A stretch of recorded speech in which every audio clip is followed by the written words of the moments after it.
Turun ke sana Al-Quran terus mempari sambutan nyata manusia menikah orang sadaya bakal yaitu pengawasan tingkat desa tapi tempatnya pinggir itu dulu tempatnya pinggir maka kiranya kemarin dari perwakilan bisa unik yang jawab dunia nah memang itu bagian bawah menggunakan ada apa? Minggu. Mulai minggu. Enggak minggu. Iya, minggu. Tapi waktunya. Tergantung musyawarah. Oh. Merencanakan musyawarah itu kan sudah jelas apa itu tempatnya bergilir. Abu Salim sih biasanya seberapa Abu Salim? Oh, seberapa?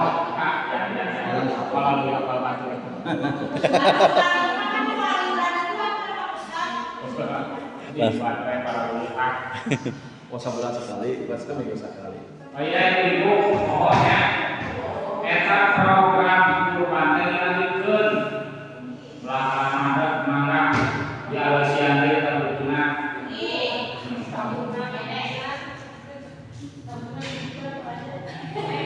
Namun kemarin yang masjid 2, berarti ada masjid 4 dua tanggal 1, berarti tanggal 17 seperti saya tadi beri.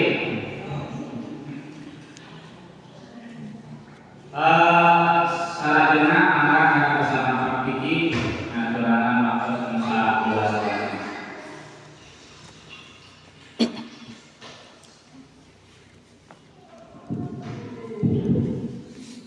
Bismillahirrahmanirrahim. Assalamualaikum warahmatullahi wabarakatuh.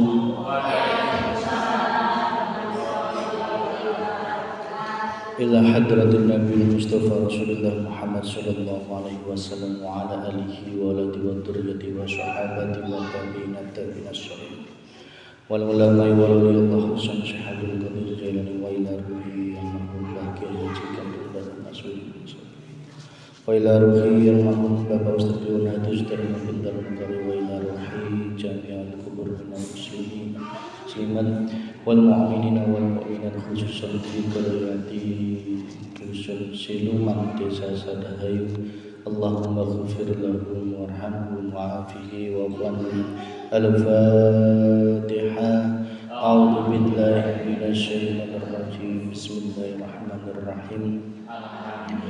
Rabbil alamin arrahmanir rahim maliki yaumiddin. Iyyaka na'budu wa iyyaka nasta'in ihdinas siratal mustaqim siratal ladzina an'amta 'alaihim ghairil maghdubi 'alaihim waladdallin.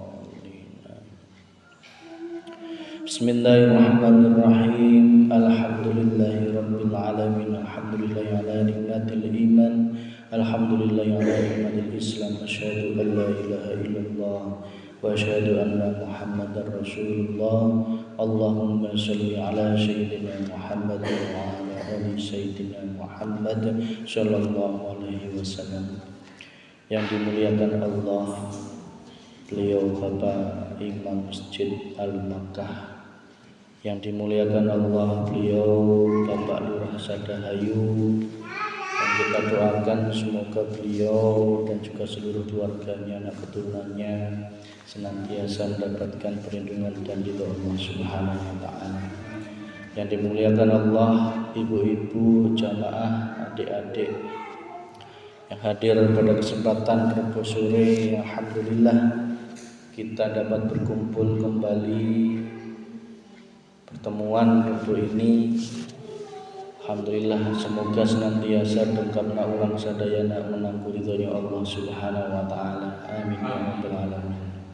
Salawat serta salam semoga tercurahkan kepada junjungan orang sadayana Nabi Muhammad sallallahu alaihi wasallam, keluarganya, para sahabatnya, para tabi'in sholihin, pemampirna kepada orang sadayana yang semoga keluarga orang sadayana senantiasa tergolongkan umat Kanjeng Nabi Muhammad sallallahu alaihi wasallam. Amin ya rabbal alamin.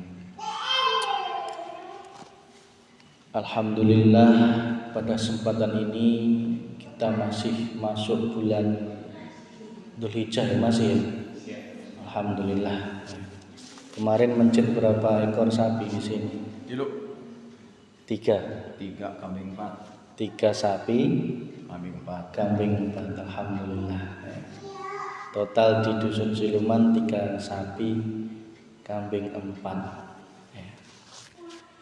Yang perlu kita pahami, yang perlu kita ambil hikmah dari Idul Kurban kemarin adalah bukan seberapa banyak darah yang mengalir, bukan seberapa banyak daging yang tersimpan di dalam kulkas, tetapi yang terpenting jauh dari itu semua adalah bukti ketakwaan kita kepada Allah Subhanahu wa taala. Ada 4 tingkatan hakikat atau makna dari kurban, di mana secara tingkat syariat sudah barang tentu kita wajib melaksanakan, bukan wajib tetapi hukumnya adalah sunnah. Melaksanakan menjadi panggilan Allah, yaitu menyembelih hewan kurban. Yang disembelih secara jasmani adalah hewan kurban. Hewan kurban itu baik sapi maupun kambing, asalkan memenuhi syarat dan juga tidak sakit dan sebagainya, bisa diterima. Itulah kurban secara syariat, yang artinya kita mengeluarkan, mengkorbankan berupa hewan, berupa kambing maupun sapi kalau di Indonesia. Itu merupakan suatu prestasi yang luar biasa. Alhamdulillah, Siluman dapat 3. Itu luar biasa anugerah dari Allah yang sudah dipertahankan untuk tahun-tahun yang akan datang, ditingkatkan kembali, insya Allah semakin baik dan semakin baik lagi. Amin ya rabbal alamin. Yang lebih penting yang perlu kita pahami, kurban kemarin merupakan secara thoriqahnya adalah prosesi pembersihan hati dari segala nafsu hewaniyah. Segala nafsu hewaniyah dalam hati kita harus kita sembelih seirama dengan mengalirnya darah yang mengalir masuk ke dalam tanah. Cek Sundana teh ayak bedana antara nunggus kurban atau can kurban.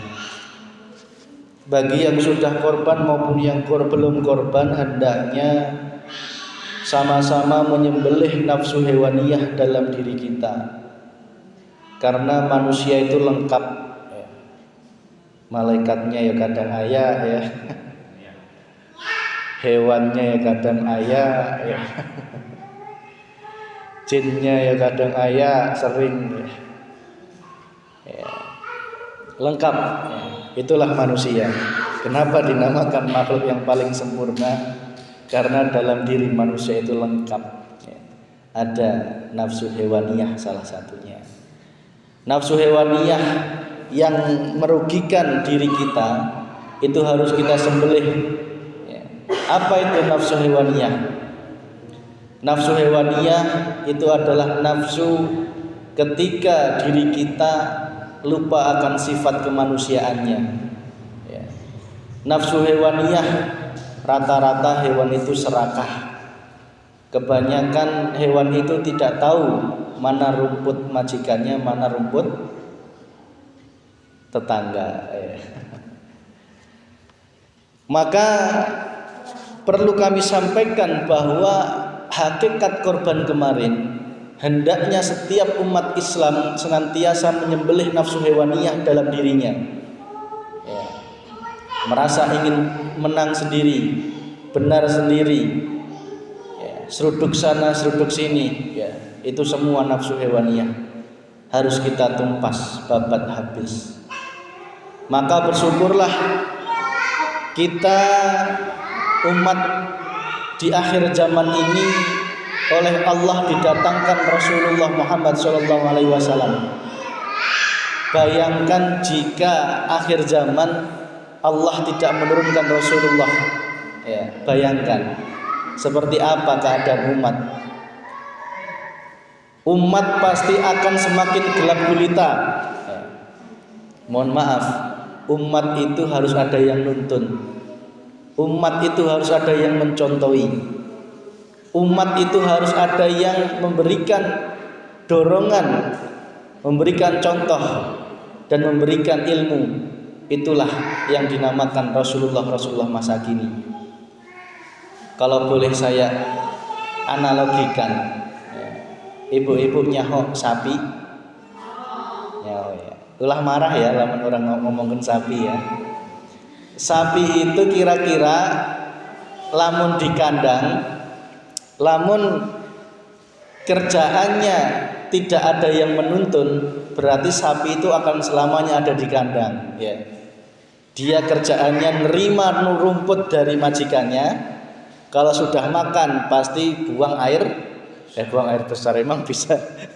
Pasti buang kotoran. Semakin banyak dia makan rumput, semakin banyak kotoran yang dikeluarkan. Bener nggih?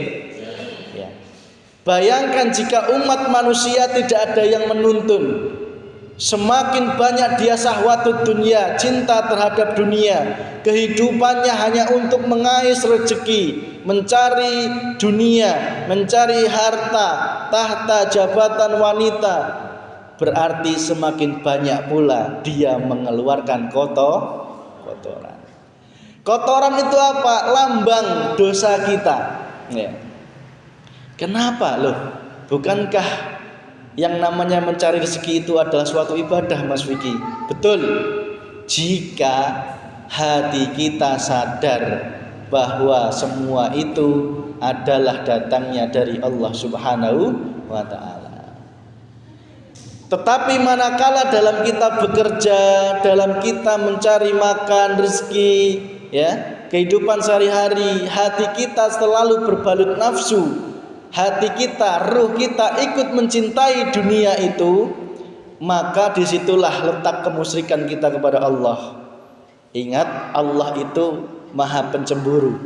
Tidak boleh ada selain Allah di hati hambanya, kekasihnya, tidak boleh.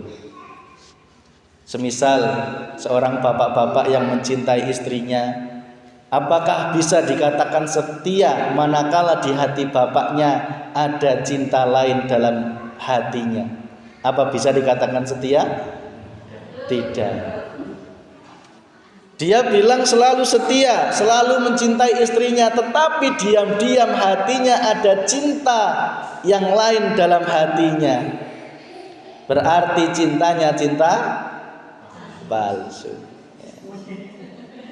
Maka kenapa kami menyampaikan ajaran ini, bahwa di dalam hidup kita tidak boleh sedikit pun ruh, mohon maaf ruh ya, tidak boleh mencintai selain Allah Subhanahu wa ta'ala. Loh, lantas gimana Mas Vicky kalau kita mencintai anak, istri ya, mencintai pekerjaan dan sebagainya? Cinta itu hanya sebatas fisik ya. Hati tidak boleh terpengaruh. Karena mohon maaf Pak Bu, kita kembali ke sapi tadi. Bayangkan jika sapi itu terus memakan dunia, memakan rumput, maka dirinya akan terus bergelimang dosa kemusyrikan ya. Karena apa? Dia tidak tahu bahwa semua itu adalah suatu kefanaan, semua itu adalah ujian dari Allah Subhanahu wa ta'ala. Beda kalau sapi itu kepalanya, lehernya dikeluh nyaho ibu ya. Dikaluh ayah talina sama orang yang memilikinya dituntun dibawa ke sungai, dibersihkan ya, pulang-pulang sapinya menjadi bersih ya. Itulah jika dalam kehidupan ini tidak ada Rasulullah, tidak ada utusan-utusan Allah yang mengikatkan bahwa ruh itu hukumnya wajib hanya mencintai Allah, maka ruh kita itu akan semakin letak, semakin penuh dosa kemusyrikan ya. menuhankan harta, tahta, wanita, jabatan, dirinya sendiri. Kami sudah tidak bicara lagi tentang syirik dohir, tetapi kami lebih menekankan syirik khafi, syirik yang sangat lembut, yaitu hubbud dunia, cinta terhadap dunia. Ingat rumusnya, jika ada cinta yang lain di dalam ruh ini selain kepada Allah, berarti saat itu juga kita masih kondisi menyekutukan Gusti Allah. Kalau bahasa percintaannya itu masih berselingkuh dari Allah. Lain halnya jika suatu umat ada yang mencontohi, memberikan tuntunan, memberikan suatu ilmu, ya, insya Allah meskipun dia dalam kondisi mencintai dunia, memakan dunia, tetapi saatnya bersih dibersihkan. Saatnya bersih dia kembali bersih. Ya, meskipun kotor lagi bersih lagi, kotor lagi bersih lagi. Itulah jika suatu umat ada Rasulullah, yaitu utusan-utusan Allah. Maka bersyukurlah jika kita digolongkan menjadi umat Rasulullah Muhammad sallallahu alaihi wasallam. Selanjutnya hakikat kurban yang ketiga, tingkatan yang ketiga adalah tingkatan hakikat, yaitu menyembelih semua Tuhan-Tuhan selain Allah. Ya. Tuhan-Tuhan selain Allah harus disembelih, artinya diputus kecintaan kita terhadap Tuhan-Tuhan selain Allah. Apa itu Tuhan selain Allah? Ya selain Allah. Ya. Karena selain Allah itu pasti berpotensi jadi Tuhan. Kalau nggak percaya buktikan. Ya. Harta bisa menjadi Tuhan. Bagaimana kondisi orang-orang yang masih terus mencintai, menuhankan hartanya. Semakin dia hartanya banyak, semakin dia pelit. Ya, itu tanda bahwa dia masih menuhankan harta. Ketika dia menuhankan wanita, anaknya, istrinya, jabatannya, bahkan dirinya yang masih ingin dihormati, dihargai, ingin diwahkan, ingin dianggap soleh, ingin dianggap alim ulama, itu juga masih menuhankan diri sendiri. Itu masih tergolong godaan hawa nafsu. Ya. Maka secara hakikat Idul Kurban kemarin yaitu kita senantiasa memutus hubungan kita dengan Tuhan-Tuhan selain Gusti Allah. Sudahkah kurban kita mencapai level itu? Ya. Bahkan mungkin level thariqah, membersihkan dari nafsu-nafsu hewaniyah, segala nafsu-nafsu dunia, nafsu-nafsu di dalam hati kita, baik nafsu paru-paru, nafsu perut, nafsu otak yang sering kita sampaikan, itu saja kita masih belum berkorban. Maka janganlah engkau berbangga dulu. Ya. Jika kita mampu, katakanlah satu desa bisa korban 40, 100, tetapi teruslah engkau menaikkan level. Tidak cukup korban level syariat, tetapi korban level thariqah, yaitu pembersihan hati dari segala nafsu hewaniyah, itu juga harus dilakukan. Yang tingkat ketiga adalah korban level hakikat, yaitu menyembelih semua Tuhan-Tuhan selain Allah. Ingat sejarahnya bahwa Nabi Ibrahim ya alaihissalam. Bagaimana beliau? Apakah beliau hanya melaksanakan korban syariat tok, menyembelih putranya atau yang diganti dengan hewan kambing tok? Tidak. Justru yang paling pokok ujian tujuan dari Allah diadakan perintah untuk menyembelih putranya, yaitu untuk menguji beliau apakah masih ada cinta terhadap dunia, yaitu anak yang paling cintai. Bagaimana jika syariat itu masih berlaku? Sembelih anak laki-laki, kira-kira mau ibu-ibu? Ya. Masih untung Allah itu secara syariat mengganti dengan kambing. Ya. Syariatnya kambing, tetapi hakikatnya kita tidak boleh mencintai selain Allah. Bahkan termasuk terhadap anak, istri, suami. Itu kalau cinta ya biasa-biasa saja. Artinya cintamu harus berhenti sampai fisik. Ya, kalau toh masuk hati, teruskan cinta itu karena cinta terhadap Allah Subhanahu wa ta'ala. Jangan hanya berhenti cintamu terhadap anak, istri, suami dan sebagainya, karena itu masih kegolong makhluk. Ini ibu-ibu paham nggak? Diikuti ya? Ya, dimengerti nggak Bu ya? Dimengerti ya? Ya. Apa masuk telinga kiri keluar telinga kanan? Aduh Mas Vicky, kayaknya deh, belum penting banget ya. Padahal ini pokok Bu, mohon maaf. Selama panjenengan masih ada musyrik di dalam hati, ya, tidak mungkin Allah memasukkan dalam surga. Ingat, ketika masih ada sebiji sawi syirik pun dalam hati kita, tidak mungkin Allah memasukkan hambanya ke dalam surga. Maka jika ilmu ini engkau anggap penting, maka dengarkanlah. Jika dianggap tidak penting, tidak masalah ya. Karena suatu saat nanti engkau akan menyadari, oh benar, kalau gitu ya Allah, aku ingin balik ke dunia. Aku ingin mengkaji ilmu hakikat makrifat kepadamu ya Allah. Hamba nyesel dulu pas pengajian tidak mendengarkan. Itu. Maka Bu, bersyukurlah jika ada ilmu yang diturunkan dari Allah untuk membimbing ruh ini senantiasa hanya mantap kepada Allah. Ingat, yang namanya alim ulama ya, itu kita rujukannya adalah kepada Rasulullah. Rasulullah ilmunya langsung dari Allah yang dibawa oleh malaikat Jibril. Ya.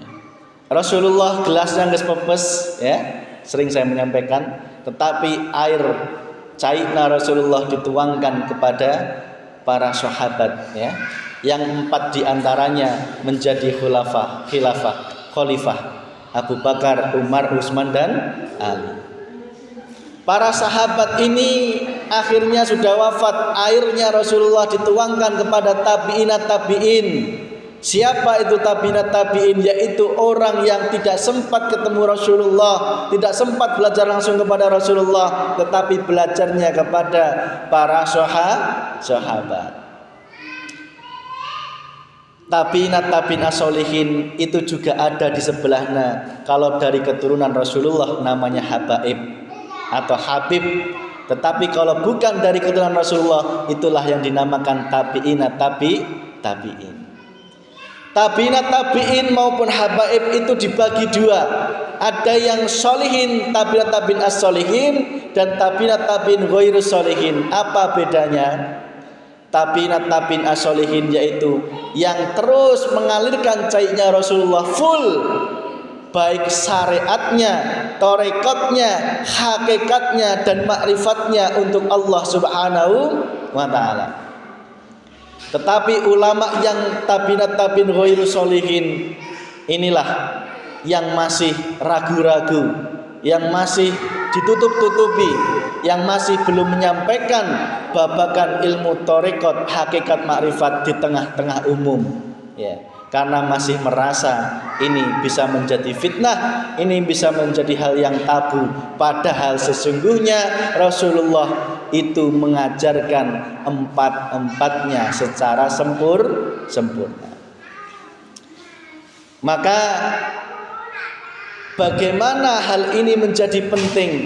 Ketika engkau memahami pentingnya ilmu ini, maka engkau akan memahami, merenungi, oh berarti selama ini syahadat saya masih jauh dari harapan Allah Subhanahu wa ta'ala. Kembali kepada hakikat korban tadi. Korban level hakikat yaitu menyembelih semua Tuhan-Tuhan selain Allah Subhanahu wa ta'ala. Beliau Nabi Ibrahim alaihissalam, bapaknya tauhid kita, sudah betul-betul teruji. Kalau pada saat itu beliau tidak melihat Allahnya, kira-kira tetap dilaksanakan nyembelih putranya atau enggak? Enggak mungkin, karena eman-eman terhadap putranya. Tetapi karena putranya Nabi Isa dan juga Nabi Ibrahim sama-sama sudah level makrifat kepada Allah, melihat Allahnya.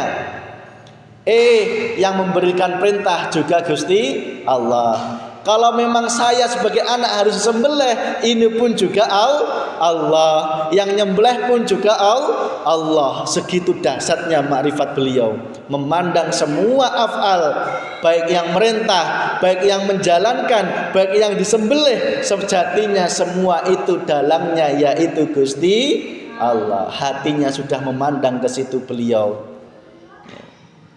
Apalagi Rasulullah, bagaimana tidak, beliau itu ketika dakwah dilempar kotoran unta. Kalau saya mungkin sudah marah ya. Dilempar kotoran unta. Bayangkan Pak Bu, dilempar kotoran unta itu sesuatu yang sangat menghinakan. Tetapi karena Rasulullah melihat Allahnya yang melempar, tidak melihat makhluknya yang melempar, maka beliau hatinya istiqomah menerima dengan lapang dada. Disitulah letaknya hati-hati, hatinya orang-orang yang betul-betul menuhankan Allah Subhanahu wa ta'ala. Jangankan kotoran unta, pulang pengajian kita sampai rumah dilempar omongan istri yang tidak enak, marah enggak? Tetapi kalau hati kita melihat Allahnya, meskipun kotoran keluar dari mulut yang sangat kotor, bahasanya bahasa yang kotor, semisal jalma kok pengajian wae, kudune wayah mene mah masih di ladang ya. Masih embret ya. Emangnya hirup di epananku pengajian ya. Itu kira-kira kan enak ya Bu ya. Itu kalau kita tidak melihat Allahnya, pasti hati ikut marah. Maka dengan hakikat kurban kemarin, sembelihlah Tuhan-Tuhan selain Allah. Tuhan apa itu? Jin. Sudah tidak boleh lagi menuhankan jin maupun yang bersekutu dengan jin. Ingat, jin itu tidak hanya dari jalur hitam, dari jalur putih jin pun juga berperan. Seolah-olah berjubah, seolah-olah kiai, seolah-olah dia bersorban, tetapi dibaliknya adalah bantuan jin. Hati-hati, harus jeli kita. Jika tidak jeli, kita terjebak terhadap jebakan kemusyrikan yang sangat lembut. Hakikat atau tingkatan korban level ma'rifat yaitu betul-betul membuang segala keakuan diri. Dirinya sudah fana, dirinya sudah tersembelih, dirinya sudah karam, ibarat karamnya garam di tengah lautan.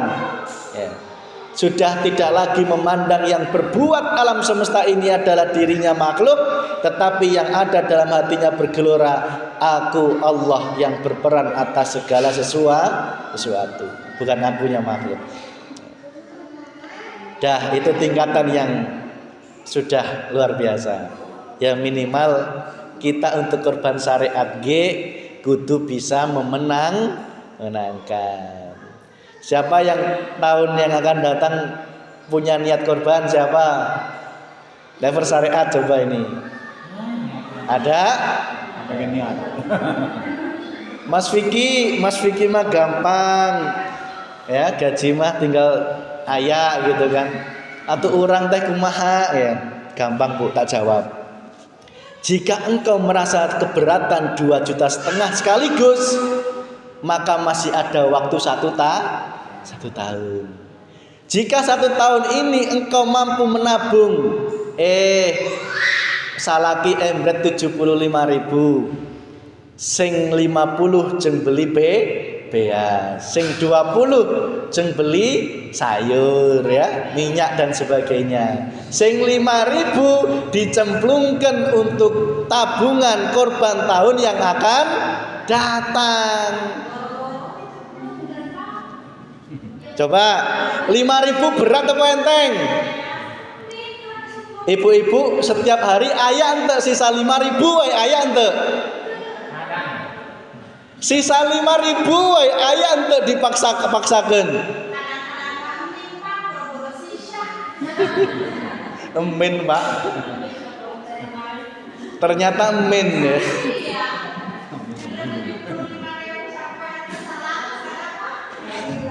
Embretan 75.000, kondangannya 10. Allahu Akbar. Yes. Hah? Pembantu ongko ya. Pusing hidup teh. Dah. Bu, yakin yang namanya niat sudah ada, pasti jalan akan ada. Yang jadi masalah nafsu selalu gaplei. Ya. Pasti nafsu selalu gaplei. Wes nggak usah ada niat korban. Jeng hirup ke hese ya. Jeng hirup ke hese. Jeng hirup hese madangi tiap hari pakai daging ayam. Eta namanya lain hese iya, tetapi hidup royal. Itu Bu. Nek jenengan bisa mengalahkan sehari 5.000 aja engkau masukkan dalam celengan ayam, saya yakin setelah 1 tahun 5.000 kali 300 hari katakanlah, wes 1.500.000. Itu baru 5.000. Kalau sehari 10.000 berarti setahun sudah dapat 3 juta. Yang berat adalah bukan 5.000-nya, tetapi yang berat sebenarnya adalah hawa nafsu. Jangan ngomong nggak punya duit. Lamun jalma masih hirup pasti boga bener nggak? Ibu-ibu di rumah ayat duit, berarti ibu-ibu masih lamun jalma ngomong teu boga duit, berarti jalma eta asli nangges Pak. Mual mungkin jalma hirup teu boga duit, pasti aya. Pasti boga duit. Angot jalma yang masih suami, masih punya embretan ya subhanallah. Yang memberatkan aslinya apa? Nafsu yang gondeli. Yuk jangan sampai korban syariat. Korban syariat kan digondeli Pak. Apalagi korban toreko, apalagi korban hakikat, apalagi korban secara makrifat, tingkatannya luar biasa ya.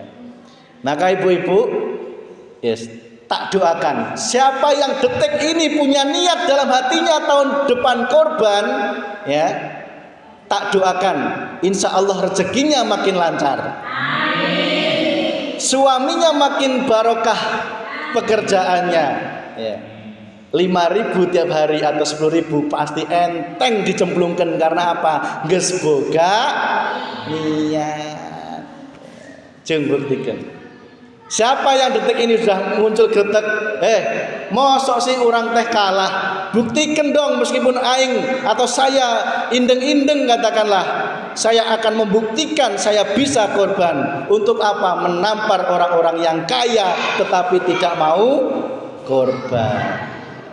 Sekali-kali digudu-digudukan ya. Karena apa? Di Sadahayu itu banyak Bu, mohon maaf. Indeng-indeng entah boga nanaon tetapi bisa korban. Kalau nggak salah ada 3 indeng-indeng di Sadahayu ya. Itu merupakan tamparan bagi saya sendiri ya. Tamparan bagi saya sendiri. Indeng-indeng randa ya, entah boga pegawaian tetapi bisa korban. Satu bagian alias 1 kambing dijadikan sapi. 3 karena apa? Berarti beliau sudah niat 1 tahun yang lalu. Menang PKH tak kumpulkan. PKH sabraha? Katakanlah 600.000. Tak kumpulkan 200.000, masih bisa hirup ya.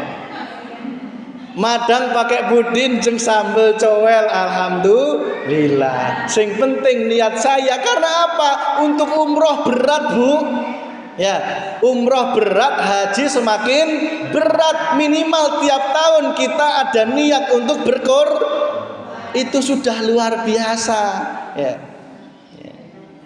Maka munculkanlah niat, mohon sama Allah, tahun depan saya pasti bisa. Saya pasti dijabah oleh Allah. Yang penting ada niat yang kuat, ada strategi nabung. Kalau nggak gitu pasti cuman apa? Kalah sama nafsu. Coba, ini merupakan suatu solusi bagi orang yang ingin berkorban tetapi berat ketika langsung membayar 2,5 atau 3 juta. Tetapi jika engkau ada niat yakin, Allah mendatangkan dari rezeki yang tidak dikira-kira. Itulah keyakinan kita dari Allah kepada Allah Subhanahu wa ta'ala. Buktikan, yang tahun depan kok masih kalah dengan nafsu, ya, berarti itulah letak kedekatanmu dengan Allah. Ya. Semakin engkau bisa mengalahkan hawa nafsu, berarti engkau semakin dekat dengan Allah. Tetapi jika hawa nafsu engkau tidak bisa mengalahkan, berarti engkau masih sangat jauh dan bahkan tidak pernah atau masih tidak terhingga jaraknya dengan Allah Subhanahu wa ta'ala. Karena apa? Untuk mengalahkan hawa nafsu kita masih selalu kalah dan kalah. Nauzubillahi min dzalik. Monggo Bu. Setiap hari beli celengan ayam, kelinci atau naon tak biasana, niat cemplung 5.000. Insyaallah tidak kerasa. Sing penting apa? Ayak niat heula. Ayo semangat, indeng-indeng ibu-ibu, ulah kalah ya. Ulah keleh. Ya. Ngomong ke bapakna heula, Pak, urang teh arek niat nabung korban. Bapakna arek membantu, alhamdulillah. Lamun can bisa kajen, tetapi saya mohon izin ini 5.000 atau 10.000 dari embretan erek tak cemplungkeun ke kencelengan. Insyaallah 1 tahun keluarga kita sudah bisa berkorban. Dengan begitu siluman insya Allah tidak hanya 3 sapi, mungkin bisa 6 sapi, mungkin bisa 9 sapi. Amin ya robbal alamin. Buktikan. Itulah, kalau tidak seperti itu maka berat Pak Bu. Pista pasti tiap tahun akan keleh. Cek Sundane teh keleh ya. Cek Sundane keleh. Ngomong tuh boga duit ya. Tiap hari, tiap bulan shopping nak ke LB ya. Shopping nak ke LB. Ngomong tuh buka duit ya. Tiap hari paketan datang ya. Paket ya. Ngomong nanti boga duit. Aslinya naon, lamun ngomong teu boga duit geus ulah hirup sekalian ya. Karena yang masih hidup pasti punya uang. Yang enggak ada adalah iman, yang enggak ada adalah keyakinan, yang enggak ada adalah kecintaan kita terhadap Allah Subhanahu wa ta'ala. Berarti kalau kita berat seperti itu, berarti cinta kita masih ada kepada harta. Berarti kita masih memusyrikan Allah Subhanahu wa ta'ala. Bagi orang yang sudah dibekali ilmu hakikat makrifat, gemerlapnya dunia, harta, tahta, jabatan tidak akan berbahaya, tidak akan. Wallahi. Ya. Meskipun engkau berkutat dengan jabatan, dengan harta, dengan gemerlapnya dunia, kemewahan, tetapi jika ruhmu tidak sudah dibekali ilmu hakikat, makrifat menuju Allah, insya Allah aman, selamat dunia, selamat akhir. Lain halnya Bu, jika engkau hanya mempelajari ilmu syariat saja, tetapi ruh tidak pernah dididik, ruh tidak pernah diajari ilmu hakikat makrifat menuju Allah, maka harta sedikit pun bisa menjadikan berbahaya itu. Maka Bu, ayo, terakhir saya nanya, ibu-ibu usianya berapa? 17 tahun. Apa 71 tahun? Usianya 26 tahun apa 62 tahun? 40. Ayak deui saha berapa? Ayak nu 50 ayak? Nu suwita ayak nu suwita? Lamun Jawa itu kieu Bu, selawe itu seneng-seneng ngelanan lang wedok, suka-sukanya terhadap laki-laki dan perempuan. Lamun geseket itu seneng ketuan, artinya sudah mulai berjilbab, mulai berketuan, mulai memahami agama Islam. Ya. Nek sewidak sedilo maning wis wayahe tindak. Ya. Ayak nunggu sewidak ayak. Guys, ibu-ibu tak tanya. Umurnya seberapa? 40, 50, 60 ayak? Tak tanya deui. Kira-kira umurnya masih berapa tahun deui? Tak tanya deui, kira-kira ibu-ibu indeng-indeng umurnya masih berapa tahun deui? Ayak nu bisa jawab? Ayak? Makanya itu, karena kita tidak tahu kapan umur kita, maka pesan saya tolong jangan meninggal dulu sebelum kita pandai-pandai atau sudah bertemu makrifat kepada Gusti Allah. Nek engkau masih cinta dunia, harta, tahta, wanita, jabatan, mengagungkan diri sendiri, ada keakuan dalam diri, itu semua engkau masih belum makrifat kepada Allah. Tolong sekali lagi jangan meninggal dulu ya. Jangan meninggal dulu sebelum engkau betul-betul ketemu Tuhan, ketemu Allah, sebelum engkau betul-betul bertauhid kepada Allah Subhanahu wa ta'ala. Itu apa yang dapat kami sampaikan pada kesempatan sore ini. Jika kami ada kesalahan mohon maaf. Kesimpulannya adalah mari dengan hikmah korban yang telah dilaksanakan kemarin, jadikanlah hati kita semakin semangat untuk apa? Semakin mendekatkan diri kepada Allah Subhanahu wa ta'ala. Demikian, Rabbana atina fid dunya hasanah wa fil akhirati hasanah wa qina adzabannar. Walhamdulillahi rabbil alamin. Bismillahil Fatihah. Bismillahirrahmanirrahim.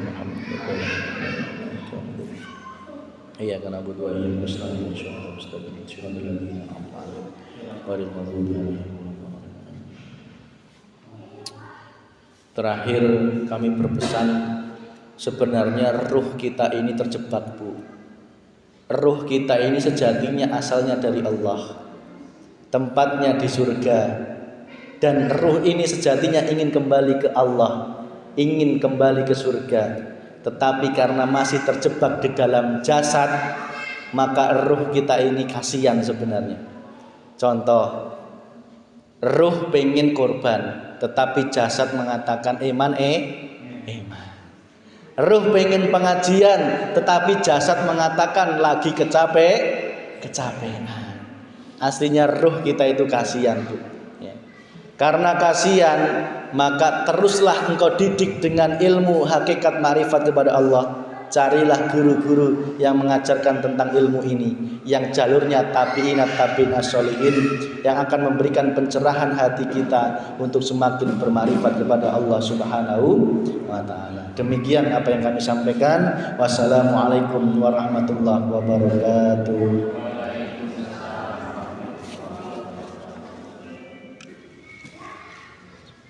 Bermohon